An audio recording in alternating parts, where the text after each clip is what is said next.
ये मेरे साथ 3 साल पहले हुआ था, लेकिन आज भी जब मैं उस बारे में सोचती हूँ, तो मेरे रोंगटे खड़े हो जाते हैं। उस वक़्त मैं 14 वर्ष की थी। मैं, मेरी मम्मी और मेरा भाई एक पुराने घर में शिफ्ट हुए थे। उस घर के पहले मकान मालिक एक बुजुर्ग महिला थी, जिसकी कुछ समय पहले मृत्यु हो गई थी। उस बात को काफ़ी समय बीत चुका था। अब हमें इस घर में काफ़ी अच्छा लगने लगा था। हमने घर में काफ़ी चेंजेस भी किए थे, लेकिन वो एक रात जो मुझे हमेशा याद रखेगी। उस रात मैं अपनी दोस्त की बर्थडे पार्टी से घर आई और मुझे काफ़ी देर भी नहीं हुई थी, पर मैं काफ़ी थक गई थी और मेरी लेटे-लेटे ही आँख लग गई। लगभग 3 बजे मेरी आँख खुली और मैंने देखा अभी तक मैंने कपड़े भी चेंज नहीं किए थे। फिर मैं दोबारा सोने के लिए तैयार होने के लिए बाथरूम गई। जाकर मैंने ब्रश किया, अपना मेकअप हटा दिया और फिर मैं वापस कमरे में आई। तभी मेरी नज़र खिड़की से सड़क की ओर गई। मैंने देखा कि एक बूढ़ी औरत वहाँ एक पेड़ के पास खड़ी थी और मुझे घूर रही थी। उसने सफ़ेद गंदी सी ड्रेस पहनी हुई थी। उसके घुंघराले बाल, भूरे रंग के बाल, हल्की पीली स्किन, लाल खून जैसी आंखें थी और उसका मुंह खुला हुआ था। मुझे उसे देखते ही झटका सा लगा। मैं उसकी ओर से नजर नहीं हटा पा रही थी, मानो जैसे मैं एक पत्थर की मूरत बन गई।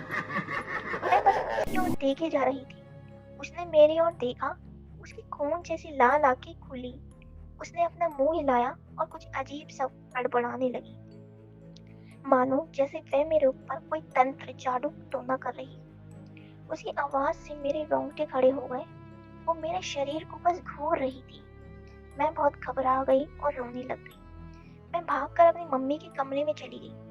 उन्होंने मुझसे पूछा, क्या हुआ? मैंने बताया, वहाँ, वहाँ सड़क के उस पार मुझे एक बूढ़ी औरत घूर रही है। मेरी मम्मी कमरे में जाकर देखने लगी। मैंने बोला, देखो, देखो वो औरत मुझे कैसे घूर रही है, मुझे देख के कैसे मुस्कुरा रही है। मेरी मम्मी ने मेरी ओर देखा और बोला, पर वहाँ तो कोई नहीं है। मैं उस जवाब को लेकर आज भी डर जाती हूँ। मम्मी ने असमंजस से मेरी ओर देखा और बोला कि तुम किसको देखने को कह रही हो? मैंने बोला, किसी को भी नहीं। मैंने डरते हुए कहा। उस रात मुझे अपनी मम्मी के कमरे में ही सोना पड़ा, क्योंकि मैं गहरे सदमे में थी और मुझे नहीं पता था कि मेरे साथ क्या गलत हो रहा था। लेकिन अगले दिन भी ये खत्म नहीं हुआ। हमें खाने के लिए कुछ चीजें चाहिए थी और हम अपनी कार के पास बैठे हुए थे, जहाँ वो औरत खड़ी हुई थी। मुझे अजीब सा डर लगना शुरू हो गया। फिर मुझे ऐसा महसूस हुआ मानो मेरे पीछे कोई खड़ा है। मैंने उन चीज़ों पर ध्यान नहीं दिया, पर मुझे अंदर ही अंदर काफ़ी डर लग रहा था। थोड़ी देर बाद मैं अचानक से रोने लग गई, क्योंकि ये डर खत्म न होकर मुझे और भी ज़्यादा डरा रहा था। फिर मैं सोने अपने कमरे में चली गई। अचानक बीच रात में मेरी आँख खुल गई और मुझे काफ़ी तेज तेज सांस लेने की आवाज़ आने लगी। करीब 4 बजे ऐसा हुआ। मुझे ऐसा लगा जैसे मेरे साथ में वही बूढ़ी औरत लेटी हुई हो और सांसें ले रही हो। मैं डरते-डरते सो गई और अगली सुबह उठी और उस दिन के बाद से ये सब बंद हो गया। शायद वो एक डरावना सपना था।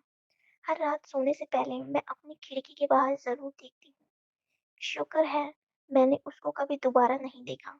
लेकिन आश्चर्यजनक बात है, मैं उसकी सांसों को कैसे सुन पाई? मेरी खिड़की को हमेशा के लिए बंद कर दिया गया। मुझे पता चला कि मेरे पिछले मालिक की मृत्यु नहीं हुई थी, वो अभी जिंदा है। क्या वो महिला मुझे डराना चाहती थी या वो मुझे अपने घर से बाहर निकालना चाहती थी?